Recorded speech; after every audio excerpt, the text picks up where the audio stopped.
야, 이 늙은 여편네야. 내 남편 목숨값 20억 어디 숨겼어? 그 돈 내 거라고. 당장 내놓으란 말이야. 다 늙어서 그 돈이 왜 필요해? 당장 내놓으라고. 제 며느리가 제 멱살을 잡고 흔들며 뱉은 첫마디였습니다. 그날 저는 쓰레기통 옆에 버려진 곰팡이 핀 식빵 조각을 씹으며 맹세했습니다. 내 아들의 목숨값으로 산 명품 가방, 그 가증스러운 가면을 내 손으로 갈기갈기 찢어발기겠노라고 말입니다. 여러분이 만약 20억이 생긴다면 40년 모신 시어머니를 길바닥에 버리시겠습니까? 돈에 미쳐 천륜을 저버린 며느리와 지옥 밑바닥에서 기어 올라온 시어머니의 피 튀기는 복수국. 지금부터 그 잔혹한 진실을 공개합니다. 끝까지 들으실 자신 있으신 분만 구독 눌러주십시오. 가장 행복했던 날이 가장 끔찍한 날이 될 줄 누가 알았겠습니까? 그날은 제 인생에서 유난히 볕이 좋은 날이었습니다.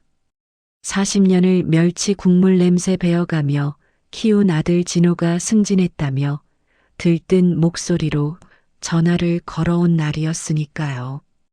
가게 안은 손님들의 웃음소리와 보글보글 끓는 떡볶이 냄새로 가득했고 제 가슴은 터질 듯한 자부심으로 부풀어 올랐습니다. 어머니, 이번 주말에 유진이랑 갈게요. 맛있는 거 해주세요. 그 들뜬 목소리가 제 귓가에 생생한데 불과 3시간 뒤 그 목소리는 차가운 영안실의 냉기로 돌아왔습니다. 전화벨이 울렸을 때 저는 본능적으로 알았습니다. 수화기 너머로 들려오는 며느리 유진의 목소리에서 묘한 쇠냄새가 났기 때문입니다. 울먹이는 척하지만 숨길 수 없는 그 미세한 떨림은 슬픔이 아니었습니다.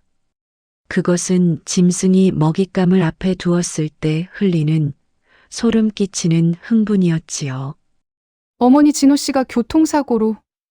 그 말을 듣는 순간 제 손에 들려있던 국자가 바닥으로 떨어지며 쨍그랑 소리를 냈습니다. 그 소리가 마치 제 40년 인생이 산산조각 나는 소리 같더군요. 펄펄 끓던 어묵 국물이 제 발등을 덮쳤지만 뜨겁다는 생각조차 들지 않았습니다. 살이 타들어가는 고통보다 며느리의 목소리 뒤에 숨겨진 그 서늘한 기운이 제 온몸을 얼어붙게 만들었기 때문입니다. 영정사진 속에서 활짝 웃고 있는 아들을 보며 저는 가슴을 치며 통곡했습니다. 하지만 그때 제 등 뒤에서 며느리가 손수건으로 입을 가리며 짓고 있던 그 표정. 그것이 슬픔을 참는 표정이 아니라 터져나오는 웃음을 참는 표정이었다는 것을 저는 왜 그때는 몰랐을까요? 차라리 그때 제 눈을 뽑아버리고 싶을 만큼 지금도 그 장면이 뼈에 사무치게 후회됩니다. 지옥은 땅 밑에 있는 것이 아니었습니다. 돈 냄새를 맡고 달려드는 저 짐승 같은 며느리가 서 있는 그곳이 바로 생지옥이었습니다. 그 처절했던 기억을 다시 꺼내는 것이 고통스럽지만 부디 제 이야기를 끝까지 들어주시기 바랍니다. 장례를 치른 지 열흘 남짓 지났을 무렵이었습니다. 뻣뻣하고 거친 검은 상복을 벗어 개어놓고 나니 아들의 온기가 흔적도 없이 사라진 텅 빈 집안이 눈에 들어오더군요. 그 적막 강산 같은 풍경이 마치 귀신 나올 흉가처럼 황량하게만 느껴졌습니다. 벽지에는 여전히 아들의 호탕한 웃음소리가 배어 있는 것만 같은데 현실은 숨막히는 침묵뿐이었지요. 저는 멍하니 거실 소파에 앉아 주인이 사라진 낡은 텔레비전, 화면 속에 비친 제 비참한 얼굴만 쳐다보고 있었습니다. 속이 숯검정처럼 까맣게 타들어간다는 게 바로 이런 기분이겠지요. 장례식장에서도 며느리 유진은 누구보다 헌신적인 아내이자 효부인 척 완벽하게 연기했습니다. 조문객들 앞에서는 닭똥 같은 눈물을 뚝뚝 흘리며 금방이라도 쓰러질 듯 비틀거리는 신용을 하더군요. 제 거친 손을 꼭 잡고는 어머니만 믿고 살겠다며 제가 없으면 못 살 것처럼 굴었습니다. 가련하게 떨리는 어깨와 핏기 없는 입술, 그리고 쉬어버린 목소리까지 그 연기가 어찌나 소름 끼치도록 완벽하던지 모릅니다. 그때만 해도 저는 그 가증스러운 모습이 진심인 줄로만 알았죠. 혼자가 아니라는 생각에 자식 잃은 슬픔을 며느리라는 남은 가족으로 채울 수 있겠다며 바보처럼 위안까지 받았으니까요. 하지만 돌이켜보면 이상한 점이 한두 가지가 아니었습니다. 상주 완장을 차고 있던 남편의 친구가 두툼한 조의금 봉투를 건넬 때였습니다. 유진의 핸드폰이 짧게 진동하자 그녀의 눈동자가 찰나의 순간 탐욕스럽게 번들거렸던 것을 왜 그때는 몰랐을까요? 눈물을 닦는 척하며 입가에 스치는 미소를 가리던 그 기이한 손동작을 저는 애써 외면하고 싶었는지도 모릅니다. 슬픔에 눈이 먼 저는 그 명백한 징조조차 알아보지 못하고 제 발등을 찍을 도끼를 품에 안고 있었던 셈이죠. 마지막 조문객이 떠나고 현관문의 도어록이 철컥하고 잠기는 소리가 들리자마자 집안의 공기가 180도 달라졌습니다. 마치 연극이 끝난 삼류 배우가 분장을 지우듯 유진의 얼굴에서 슬픔이란 가면이 싹 거치더군요. 눈물을 닦던 하얀 손수건을 식탁 위에 툭 던져놓는 그 손길이 어찌나 매정하던지 그 둔탁한 소리가 제 가슴을 후려치는 것만 같았습니다. 우리 둘만 남게 되자 아이는 기다렸다는 듯 소파에 털썩 앉아 명품 가방에서 두툼한 서류 뭉치를 꺼내 들었습니다. 유진은 저와 눈도 마주치지 않은 채 물티슈를 한 장 뽑아 들더군요.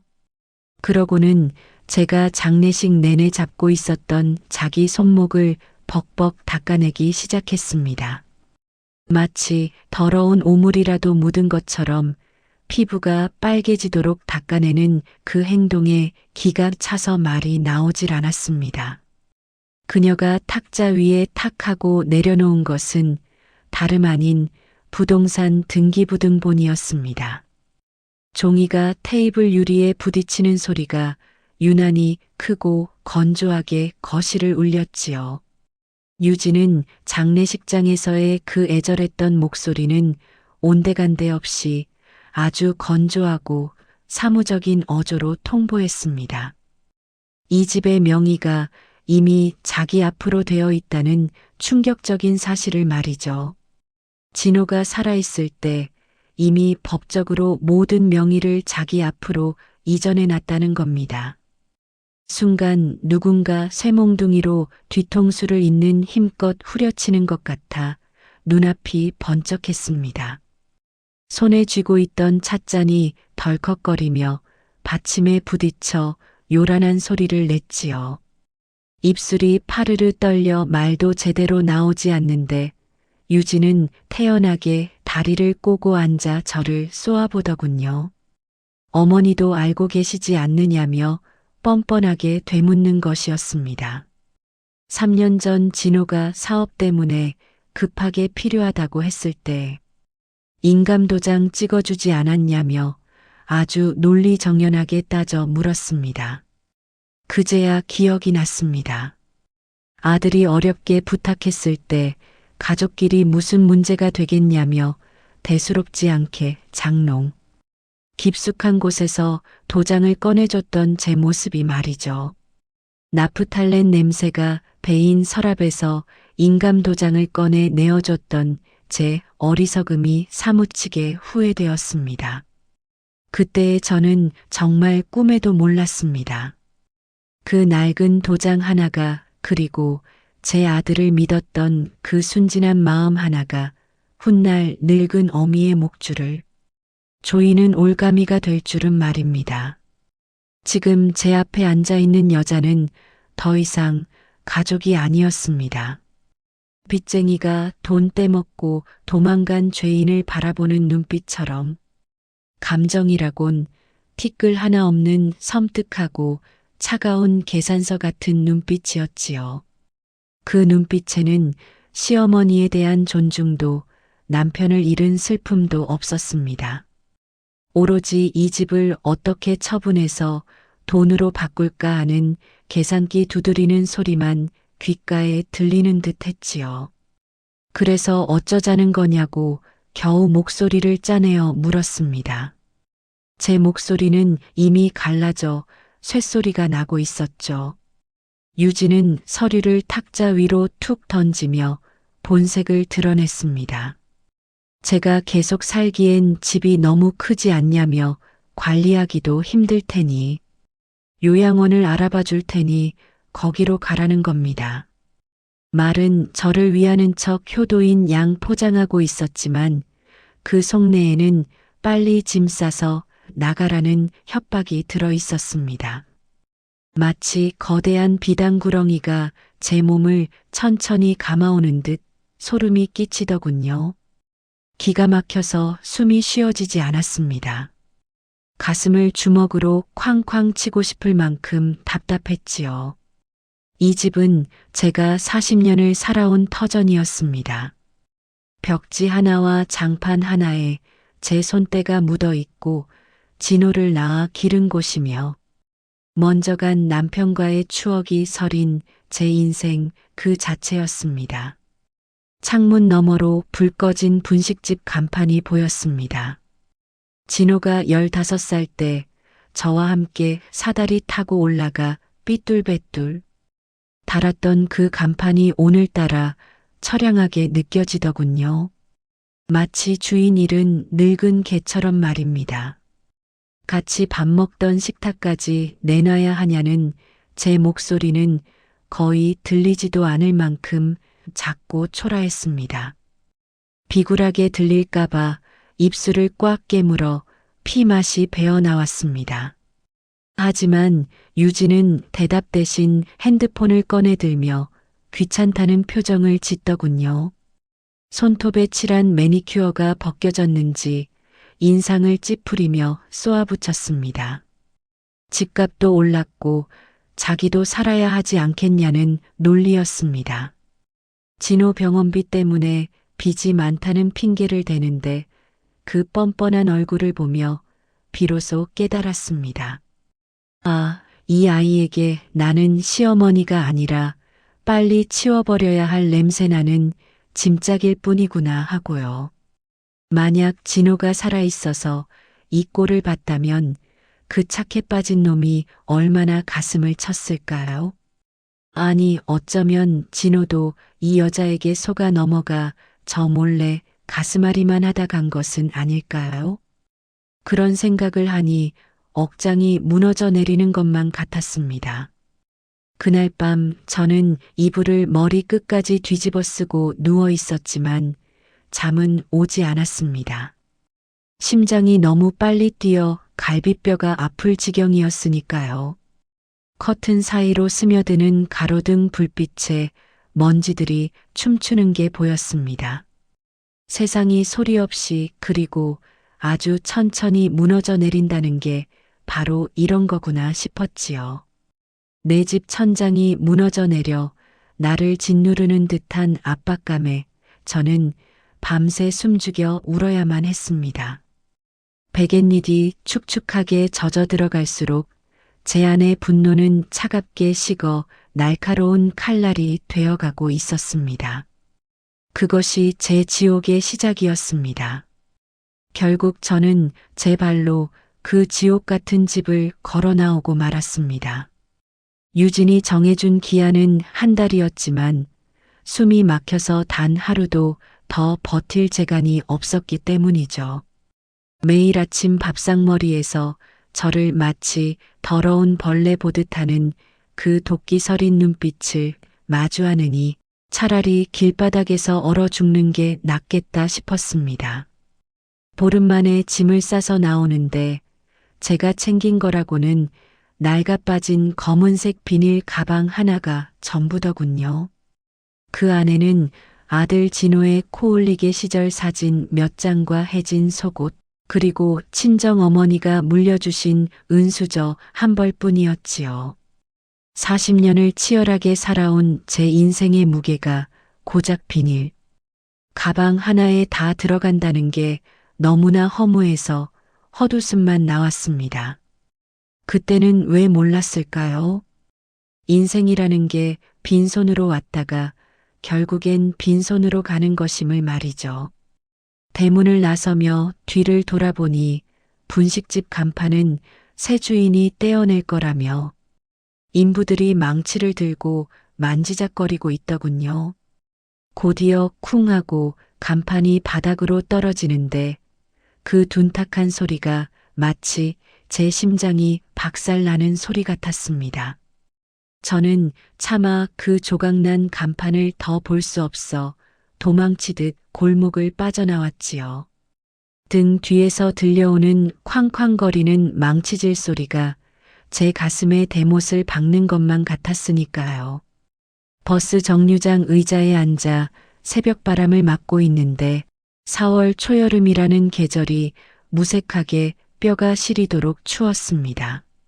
마음이 추우니 몸도 뼛속까지 시린 법이죠. 거리에는 출근하는 사람들이 바쁘게 오가는데 화려한 옷을 입고 활기차게 걷는 그들 속에서 저는 마치 투명 인간이 된 것 같더군요.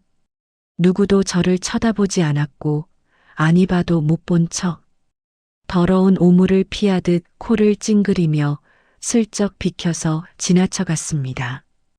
어제까지만 해도 동네 사장님이었는데 하루아침에 길거리에 나앉은 노숙자 신세가 된 것이지요. 제 손에 남은 건 구겨진 아들 사진 한 장과 통장 잔고 30만 원이 전부였습니다.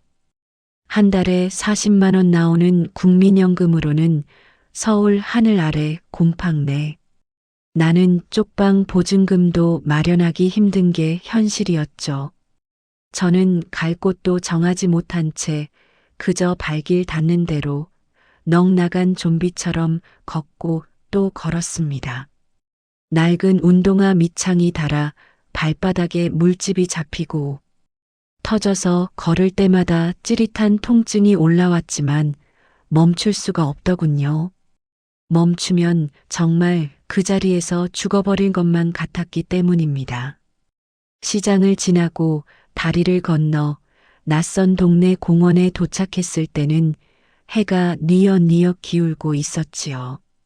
다리가 후들거려 벤치에 주저앉았는데 옆 쓰레기통에서 썩은 음식물 냄새가 진동했습니다. 평소 같으면 코를 막고 피했을 테지만 자리를 옮길 기력조차 남아있지 않았죠.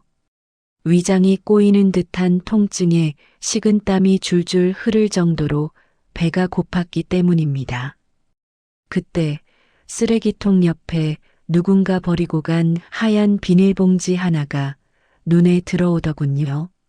내용물이 살짝 보이는데 먹다 남긴 편의점 도시락이었지요.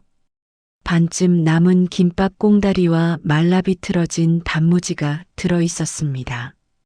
손이 부들부들 떨렸지만 살아야겠다는 짐승 같은 본능이 이성을 앞섰죠.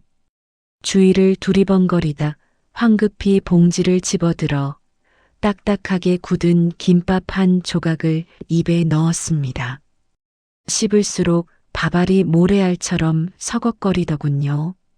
목이 메어 넘어가질 않는데 그 순간 왈칵하고 눈물이 쏟아졌습니다. 꾸역꾸역 씹어 삼키는데 그 맛이 평소 팔던 어묵 국물보다 더 짜게 느껴졌지요. 제 서러운 눈물이 섞인 탓이었을 겁니다. 세상은 저를 늙고 쓸모없는 노인 거지라고 불렀고 그 호칭이 비수처럼 가슴에 박혔습니다. 차라리 땅이 갈라져 저를 삼켜버렸으면 좋겠다는 생각뿐이었죠. 밤이 깊어지자 공원 관리인이 나타나 눈부신 플래시를 얼굴에 비추며 저를 흔들어 깨웠습니다. 냄새나니까 나가라며 여기서 자면 안 된다고 모멸적인 말을 쏟아내더군요. 그는 제 옷자락을 툭툭 치며 마치 병균이라도 묻은 것처럼 손을 털어내기까지 했습니다. 하지만 화조차 나지 않았지요. 이미 제 마음은 바닥까지, 아니 지하 끝까지 내려가 있었으니까요. 또다시 무거운 발걸음을 옮겨 어느 어두운 골목 어귀에서 발견한 젖은 라면 박스 위에 몸을 뉘었습니다. 차가운 아스팔트 냉기가 등짝을 파고들어 뼈마디가 쑤셨지만 그보다 더 차가운 건 제 심장이었죠. 진호가 살아있었다면, 아니 진호가 저를 지켜줬다면 이렇게 비참하게 되지는 않았을 텐데 하는 생각이 들더군요. 그 부질없는 후회가 꼬리에 꼬리를 물며 저를 괴롭히는 지옥보다 더 길고 추운 밤이었습니다. 그렇게 며칠을 길에서 짐승처럼 그림자처럼 보냈을까요? 제 몸에서는 씻지 못한 퀴퀴한 냄새가 진동했고 떡진 머리카락은 빗물과 먼지로 엉망이 되어버렸습니다. 지나가는 개조차 저를 보고 짖지 않을 만큼 저는 존재감 없는 유령 같은 신세가 되어버렸죠. 어느 날 밤 인적이 끊긴 골목 모퉁이를 돌다가 어디선가 들려오는 아주 낮고 가녀린 울음소리에 발걸음을 멈췄습니다. 처음엔 바람소리인가 싶어 귀를 기울여 보니 낑낑대는 애처로운 소리가 계속 이어지더군요. 소리를 따라가 보니 쓰레기 봉투 사이에 버려진 젖은 과일, 상자 속에서 작은 강아지 한 마리가 사시나무 떨듯 떨고 있었습니다. 제 손바닥만 한 크기였는데 털은 빗물과 오물로 뒤범벅되어 무슨 색인지조차 알아볼 수 없을 정도로 엉망이었지요. 눈은 누런 눈곱 때문에 제대로 뜨지도 못한 채 그저 죽음만을 기다리는 처참한 상태였습니다. 그런데 제가 다가가자 녀석이 힘겹게 눈을 떠 저와 눈을 맞추더군요. 그 순간 그 적고 탁한 눈동자가 마치 저에게 제발 살려달라고 애원하는 것만 같았습니다. 비에 젖어 떨고 있는 그 꼴이 갈 곳 없이 버려진 제 모습과 영락없이 똑같아서 차마 외면할 수가 없었죠. 아마도 그 녀석에게서 저 자신의 비참함을 보았기에 발길이 떨어지지 않았던 겁니다. 동병상련의 아픔이 가슴을 찔러왔지요. 주머니를 뒤져 꼬깃꼬깃 구겨진 1,000원짜리 지폐 몇 장을 찾아냈습니다. 며칠을 굶으며 비상금이라며 아껴둔 제 전 재산이나 다름없었죠. 하지만 망설임 없이 근처 편의점으로 들어가 제일 싼 1+1 소시지를 하나 사들고 나왔습니다. 상자 앞에 쭈그리고 앉아 소시지 껍질을 벗겨 조금 떼어내미니 강아지는 냄새를 킁킁 맡더니 허겁지겁 핥기 시작하더군요. 얼마나 배가 고팠는지 제 손가락 끝까지 빨아먹을 기세였습니다. 그 꼬물거리는 입을 보니 저도 모르게 입가에 희미한 미소가 번지더군요. 아들을 잃고 며느리에게 쫓겨난 후 며칠 만에 처음으로 지어본 웃음이었죠. 살자, 우리 복돌이. 복이 제발 좀 돌아오라는 뜻으로 즉석에서 이름을 지어줬습니다. 녀석을 품에 안고 일어섰는데 그 작고 여린 몸에서 전해지는 따뜻한 온기가 제 가슴으로 고스란히 전해졌지요. 쿵닥거리는 그 작은 심장 박동이 얼어붙었던 제 심장을 다시 뛰게 하는 것 같았습니다. 그때 편의점 문이 딸랑 열리더니 야간 알바생 서진 양이 저에게 다가오더군요. 강아지를 키우냐고 묻길래 주었다고 했더니 잠시 망설이다가 안쪽으로 들어갔습니다. 잠시 후 유통기한이 지난 빵과 우유가 든 비닐봉지를 한가득 들고 나왔죠. 팩이 찍어야 하는 건데 드시겠냐며 유통기한은 지났지만 아직 괜찮다고 수줍게 내미는 손길이 참 고왔습니다. 며느리의 명품 가방을 든 손보다 100배는 더 귀하게 느껴지더군요.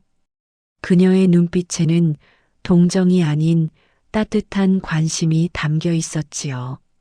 마치 저를 더러운 노숙자가 아닌 공경에 처한 이웃으로 바라봐주는 그 시선에 울컥 목이 메어왔습니다. 거절하려다가 품에 안긴 복도리를 내려다봤죠.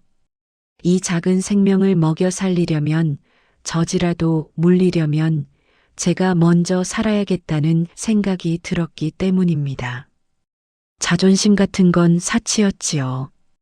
고맙습니다 하고 허리가 굽도록 고개를 숙여 봉지를 받아들었습니다. 서진 양은 환하게 웃으며 내일도 오라고, 먹을 건 매일 나온다고 말해주더군요. 그 말이 천사의 나팔 소리처럼 들렸습니다. 세상이 다 썩은 줄 알았는데 아직 이런 꽃 같은 마음이 시궁창 같은 이곳에도 남아있구나 싶었죠. 만약 그날 서진 양을 만나지 못했더라면 저는 그 차가운 거리에서 삶을 포기했을지도 모릅니다. 누군가의 작은 친절이 사람 하나를 살린다는 말을 뼈저리게 실감했지요. 그날 밤 골목 구석진 곳에 자리를 잡고 앉았습니다. 퍽퍽한 빵 한 조각을 우유에 적셔 입에 넣으며 밤하늘을 올려다봤더랬죠. 복돌이는 제 무릎에 머리를 기대고 새근새근 잠들었고 구름 틈 사이로 달빛이 한 줄기 새어 나왔습니다. 그 달빛이 마치 저에게 내려온 동아줄 같더군요. 다시 살자. 복돌이를 위해서라도 다시 일어서자고 굳게 다짐했죠. 이 작은 생명의 온기가 식지 않게 내가 지켜야겠다는 생각이 들었습니다. 차가운 시멘트 바닥이었지만 복돌이의 규칙적인 숨소리가 자장가가 되어준 덕분에 그날 밤은 정말 오랜만에 깊은 잠에 들 수 있었지요. 꿈속에서 저는 예전처럼 분식집에서 웃으며 손님을 맞이하고 있었고 그 곁에는 건강한 복돌이가 꼬리를 흔들고 있었습니다. 그것은 단순한 꿈이 아니라 앞으로 다가올 제 미래에 대한 예지몽이었을지도 모릅니다. 하지만 가난한 자에게 시련은 거머리처럼 끈질기게 달라붙더군요. 잘 먹고 잘 자던 복돌이가 사흘째 되던 날부터 시름시름 앓기 시작했습니다. 몸은 불덩이처럼 뜨거웠고 숨을 쉴 때마다 그르렁거리는 쇳소리가 나는데 덜컥 겁이 나더군요. 이 작은 생명마저 내 곁을 떠나버린다면 나는 정말 무너져서 다시는 일어서지 못할 것 같았습니다. 지푸라기라도 잡는 심정으로 지하철역에서 구걸하다시피 모은 동전들을 탈탈 털어 동물병원 문을 밀고 들어갔지요. 깨끗하고 하얀 병원 바닥에 제 더러운 신발 자국이 남는 게 부끄러웠지만 그딴 건 중요하지 않았습니다. 접수대 앞에서 초조하게 발을 구르며 진료비가 얼마나 나올지 걱정하고 있는데 한 중년 남자가 다가왔습니다. 수염이 희끗희끗하고 옷에서는 풋풋한 흙냄새가 배어 있는 인상 좋은 50대 남성이었지요. 그는 복돌이를 유심히 보더니 단순한 장염 같다며 주사 맞고 약 먹으면 금방 나을 거라고 떨고 있는 저를 안심시켜 주더군요. 수의사도 아니면서 어쩜 그리 확신에 차서 말하던지 묘한 믿음이 갔습니다. 그의 이름은 강호진이었습니다. 복도리를 쓰다듬으며 죽은 아내가 사랑하던 강아지랑 똑같이 생겼다며 잠시 먼 곳을 응시했죠. 작년에 아내를 암으로 먼저 떠나보냈다고 덤덤하게 말하는데 그 무심한 말투 속에 깊은 슬픔과 사무치는 그리움이 묻어나더군요. 저도 모르게 고개를 끄덕였습니다.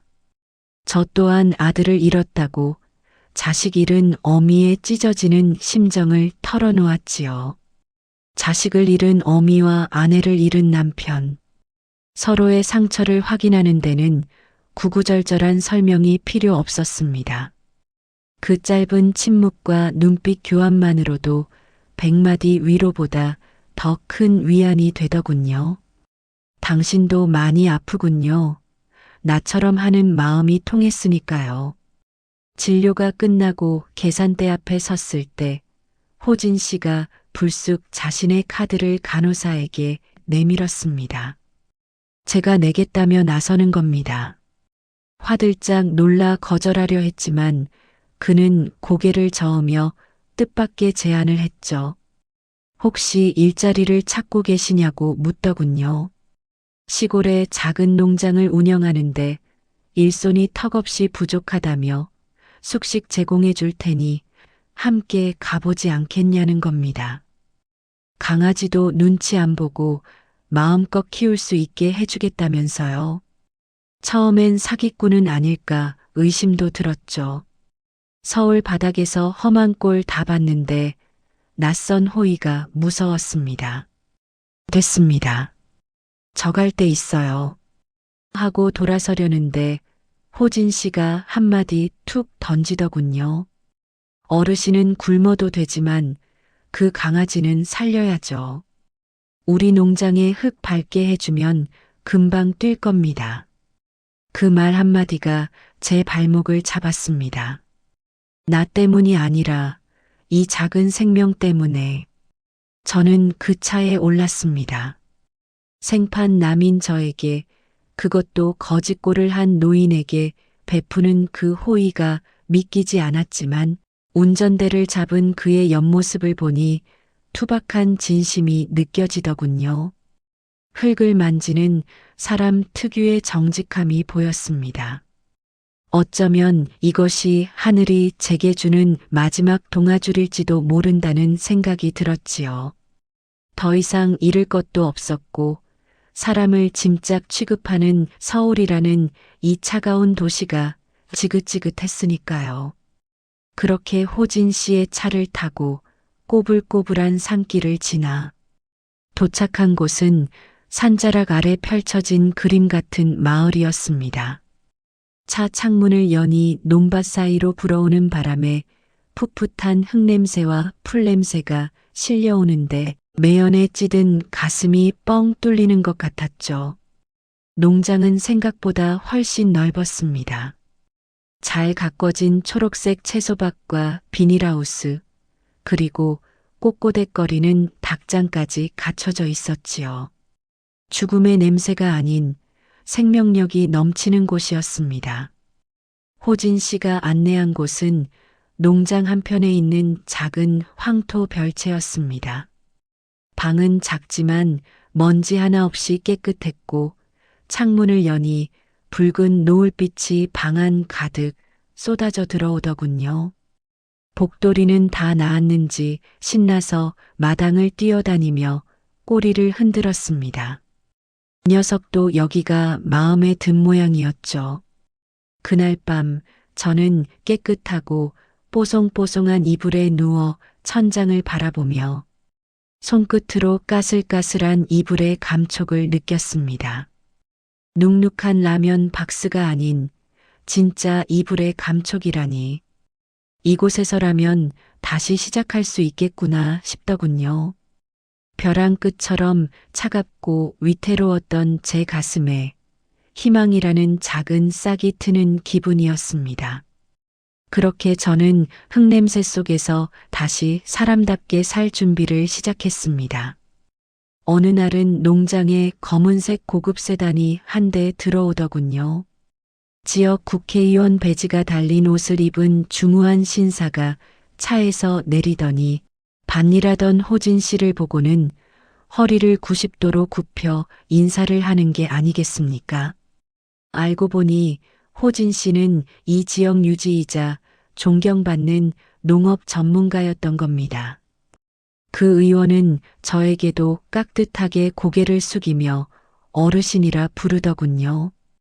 평생 무시만 당하며 살아왔는데 이런 극진한 대접을 받으니 어안이 벙벙했습니다.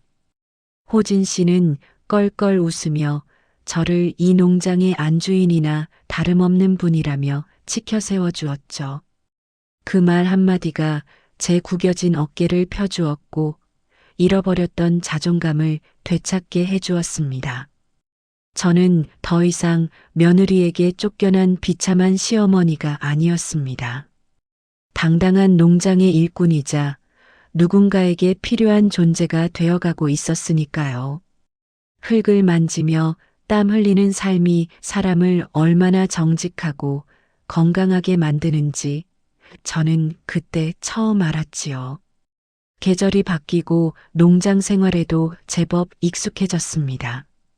아침 일찍 일어나 이슬 맞은 밭에 물을 주고 닭장을 청소해 따끈한 달걀을 꺼내는 일상이 평온하기 그지없었지요. 저녁이면 호진 씨와 마주 앉아 직접 기른 채소로 밥을 해 먹는데 그 소박한 밥상이 꿀맛 같았습니다. 복돌이는 제 곁에서 무럭무럭 자라 제법 늠름한 태가 났고 저 또한 잃어버렸던 웃음과 기력을 되찾아가고 있었죠. 흙을 만지니 마음의 병도 씻은 듯 났더군요. 그렇게 평화로운 나날이 계속될 줄 알았습니다. 하지만 악연은 쉽게 끊어지는 게 아니었습니다. 지독한 칡덩굴처럼 잘라내도 다시 자라나 제 발목을 잡으려 하더군요. 그러던 어느 날 지역 신문에 우리 농장 이야기가 실렸습니다. 유기견과 함께 희망을 심는 할머니라는 제목의 소박한 기사였는데 제가 복돌이를 안고 활짝 웃고 있는 사진도 함께 실렸지요. 호진 씨가 농장 홍보도 될 겸 인터뷰하자고 해서 쑥스러움을 무릅쓰고 한 건데 그 작은 기사가 태풍의 눈이 될 줄은 꿈에도 몰랐습니다. 며칠 뒤 평화롭던 농장 입구에 낯익은 검은색 고급 승용차 한 대가 흙먼지를 일으키며 거칠게 멈춰 섰습니다. 끼익하는 날카로운 브레이크 소리가 농장의 고요를 찢어놓았지요. 쾅 하고 차 문이 열리고 뾰족한 붉은 하이힐이 평화로운 흙바닥을 지시겼습니다. 내린 사람은 다름 아닌 며느리 유진이었습니다. 여전히 머리부터 발끝까지 명품으로 휘감은 말끔한 모습이었지만 가까이서 보니 몰골이 말이 아니더군요. 눈 밑은 퀭하고 피부는 거칠어져 있었으며 얼굴에는 숨길 수 없는 초조함과 탐욕이 덕지덕지 묻어 있었습니다. 마치 며칠 굶은 하이에나 같았죠. 그녀는 밭일하고 있는 저를 발견하자마자 성큼성큼 다가와 인사도 없이 대뜸 고래고래 소리를 질렀습니다. 돈 숨겨놓은 거 다 안다며 다짜고짜 저를 몰아세우는데 그 목소리는 며느리가 아니라 악귀의 비명 같았습니다.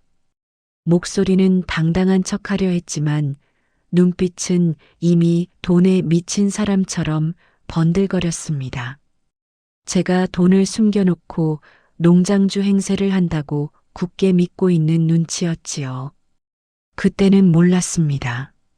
그녀가 이미 사채업자들에게 쫓기고 있었다는 사실을 말이죠. 기가 차서 말도 안 나오더군요. 삽을 쥔 손에 저절로 힘이 들어갔습니다. 무슨 소리냐고 되묻자 유진은 낮은 목소리로 으르렁거렸습니다. 신문에서 봤다며 이 농장 어머니 돈으로 산 거 아니냐고 진호 사망. 보험금 빼돌려서 산 거 다 안다며 억지를 부리더군요. 내 돈 내놓으라며 악을 쓰는데 제가 거짓골로 쫓겨날 땐 언제고. 이제 와서 제가 부자가 된 줄 알고 돈 냄새를 맡고 달려온 겁니다. 헛웃음이 터졌습니다. 이 농장은 내 것이 아니고 일하는 곳이라고 설명했지만 유진은 들으려 하지 않았죠. 이미 탐욕에 눈과 귀가 멀어버린 사람에게 진실 따위는 중요하지 않았으니까요. 진호 사망 보험금이 20억이라는데 그거 나 몰래 수령했지 않냐며 당장 내놓으라고. 제 멱살이라도 잡을 기세로 달려들었습니다. 반일하던 호미를 쥔 제 손이 부들부들 떨렸습니다. 두려움 때문이 아니었습니다. 끓어오르는 분노 때문이었지요. 저는 귀를 의심했습니다. 보험금이라니. 진호는 사업 실패로 보험을 다 해약했는데 도대체 무슨 헛소리를 하는 건지 알 수가 없었죠. 그러자 유진은 가방에서 꼬깃꼬깃한 서류 한 장을 꺼내 제 코앞에 들이밀었습니다. 보험 수익자가 며느리인 자신에서 시어머니인 저로 바뀌어 있다는 말도 안 되는 서류였습니다. 서류에는 정말로 제 이름이 적혀 있었지만 서명란의 사인은 제 필체가 아니더군요. 누가 봐도 급하게 갈겨 쓴 조잡하게 위조된 가짜 서류였지요. 본인이 위조해놓고 그걸 진짜라고 믿어버린 건지 아니면 저를 협박해서 돈을 뜯어내려 드는 건지 기가 막히더군요. 이거 위조된 거잖아. 난 이런 거 쓴 적 없어라고 제가 냉정하게 말했지만 유진은 코웃음을 치며 저를 몰아세웠습니다. 거짓말하지 말라며 솔직히 불지 않으면 경찰 부르겠다고 협박까지 하더군요. 적반하장도 유분수지 도둑이 매를 든다는 게 딱 이 꼴이었습니다. 그 순간 머릿속에서 무언가 툭 하고 끊어지는 소리가 들렸습니다. 더 이상 참을 수 없었지요. 아니, 참아서는 안 됐습니다. 하지만 저는 소리를 지르는 대신 아주 차분하게, 서늘하게 대응했습니다. 저는 더 이상 예전에 힘없고 당하기만 하던 시어머니가 아니었으니까요. 유진의 광기 어린 눈을 똑바로 쳐다보며 아주 낮게 깔린 목소리로 말했습니다. 유진 씨, 이 서류 복사 좀 해도 되겠냐고 말이죠. 제 뜬금없는 말에 유진이 멈칫하더군요. 변호사한테 보여주고 경찰에 신고해야 할 것 같아서 말이라며 사문서 위조는 중죄인 거 알지 않냐고 물었습니다. 변호사, 경찰. 그 단어가 나오자 유진의 표정이 순식간에 굳어지더군요. 지진 난 것처럼 눈동자가 흔들리는 게 보였습니다.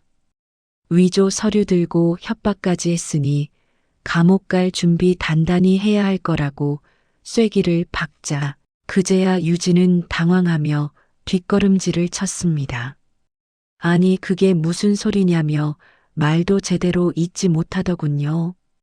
그때 소란을 들은 호진 씨와 서진 양이 밭에서 달려왔습니다.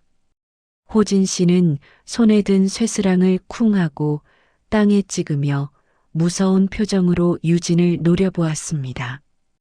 당신 뭐냐며 남의 농장에서 행패 부리는 거냐고 호통을 쳤지요. 서진 양도 핸드폰을 들어 올리며 지금 동영상 다 찍고 있다며 경찰 불렀으니까 꼼짝 말라고 소리쳤습니다. 동네 사람들까지 웅성거리며 모여들자 유진은 사면초가에 빠졌습니다. 돈을 뜯어내러 왔다가 오히려 사기꾼 취급을 받으며 망신만 당하게 생긴 거죠. 그녀는 분한 듯 입술을 피가 나도록 깨물더니 두고 보자는 삼류. 드라마 같은 눈빛을 남기고 허둥지둥 차에 올라탔습니다. 그리고 흙먼지를 잔뜩 일으키며 도망치듯 떠났지요. 저는 멀어지는 착곡 무늬를 보며 다짐했습니다. 이번엔 그냥 보내주지 않겠다고, 더 이상 피하지 않겠다고 말입니다. 그날 저녁 지역 뉴스에 속보가 떴습니다. 수십억대 보험 사기단을 검거했다는 소식이었는데 주범 중 한 명이 바로 유진이었습니다. 알고 보니 그녀는 잊지도 않은 보험금을 담보로 사채를 끌어다 쓰고 문서를 위조해 사기를 치고 다녔던 겁니다. 제가 돈을 숨겼다고 믿은 것도 자신의 사기 행각이 들통날까봐 저에게 죄를 뒤집어 씌우려 했던 비열한 수작이었던 거죠. 화면에 잡힌 유진의 모습은 처량하기 짝이 없더군요. 수갑을 찬 채 고개를 푹 숙이고 끌려가는 그녀를 보며 사람들은 혀를 찼습니다. 저에게 폐륜을 저지르던 그 당당함은 어디 가고 초라한 범죄자의 모습만 남아 있었지요. 그녀의 몰락은 제 손이 아닌 그녀 자신의 탐욕이 자초한 필연적인 결과였습니다. 훗날 들려온 소식에 의하면 유진은 감옥에서 나온 뒤 찜질방 매점 아르바이트를 하며 근근히 살아가고 있다고 합니다. 그녀가 그토록 혐오했던 땀냄새 나는 일을 하며 하루하루 힘겹게 버티고 있다는군요. 남의 돈으로 호의호식하려던 그녀에게 내려진 가장 가혹한 형벌은 바로 자신이 무시했던 정직한 노동의 고단함을 뼈저리게 느끼는 것이 아닐까요? 그녀가 흘리는 땀방울 하나하나가 지난날의 죄를 씻는 참회의 눈물이 되기를 바랄 뿐입니다. 재판은 생각보다 싱겁게 그리고 허무하게 끝났습니다. 유진은 이미 사채 빚에 쫓기고 있었고 잊지도 않은 보험금을 미끼로 사기 행각을 벌인 것이 만천하에 드러났으니까요. 죄수복을 입고 판사 앞에서 억울하다며 악을 쓰는 며느리의 얼굴은 탐욕으로 일그러져 흉측하기 그지없더군요. 하지만 저는 욕 한마디 하지 않고 그저 싸늘한 무관심을 선물해 주었습니다. 소리 지르고 화를 내는 것조차 아까울 만큼 그녀는 이미 스스로 만든 감옥에 갇혀버렸으니까요. 그녀가 흘리는 눈물이 참회의 눈물이 아니라 억울함의 눈물이라는 것을 알기에 저는 마지막까지 그녀를 용서하지 않았습니다. 모든 게 끝나고 농장으로 돌아오니 호진 씨와 서진 양이 따뜻한 저녁상을 차려놓고 저를 기다리고 있더군요.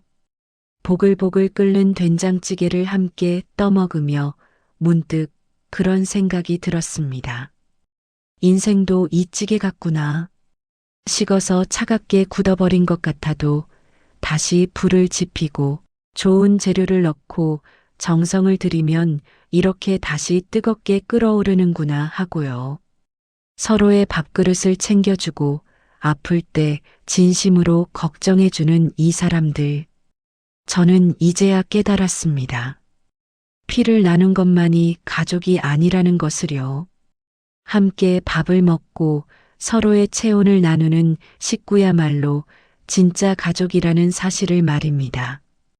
돈으로 살 수 없는 이 소박한 행복이 며느리가 그토록 탐냈던 20억보다 훨씬 값지다는 걸 저는 이제 뼛속 깊이 압니다. 요즘 저는 늦깎이로 서예를 배우기 시작했지요.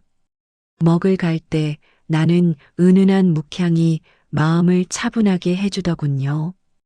하얀 화선지 위에 한자 한자 정성스레 글을 쓰다 보면 지난날의 아픔도 서서히 흐려지는 것 같습니다. 어제는 일신우일신이라는 글귀를 썼습니다. 날마다 새롭게 태어난다는 뜻이라지요.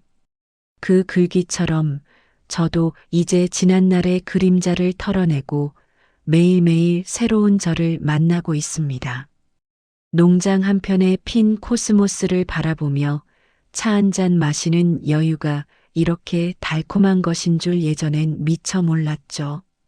진호 엄마가 아닌 온전한 방망래로서 살아가는 지금이 제 인생의 진짜 봄날이 아닐까 싶습니다. 이 긴 이야기를 다 하고 나니 묵은 체증이 내려가듯 마음이 조금 가벼워졌습니다. 혹시 지금 차가운 현실에 지쳐 계신다면 부디 절망하지 마세요. 인생은 반드시 다시 따뜻해질 수 있고 당신의 언손을 잡아줄 진짜 인연은 꼭 찾아오기 마련이니까요. 저처럼 말입니다. 오늘 제 사연이 여러분의 시린 마음을 조금이라도 데워드렸다면 그것만으로도 저는 더 바랄 게 없습니다. 이 긴 이야기를 듣고 나니 여러분의 생각은 어떠신가요? 돈 때문에 천륜을 저버린 자식, 과연 용서가 될까요? 아니면 피 한 방울 안 섞여도 따뜻한 남이 진짜 가족일까요? 여러분의 소중한 경험이나 생각을 댓글로 남겨주세요. 저에게는 그 어떤 위로보다 큰 힘이 됩니다. 구독과 좋아요, 그 정성에 미리 감사드립니다. 들어주셔서 감사합니다.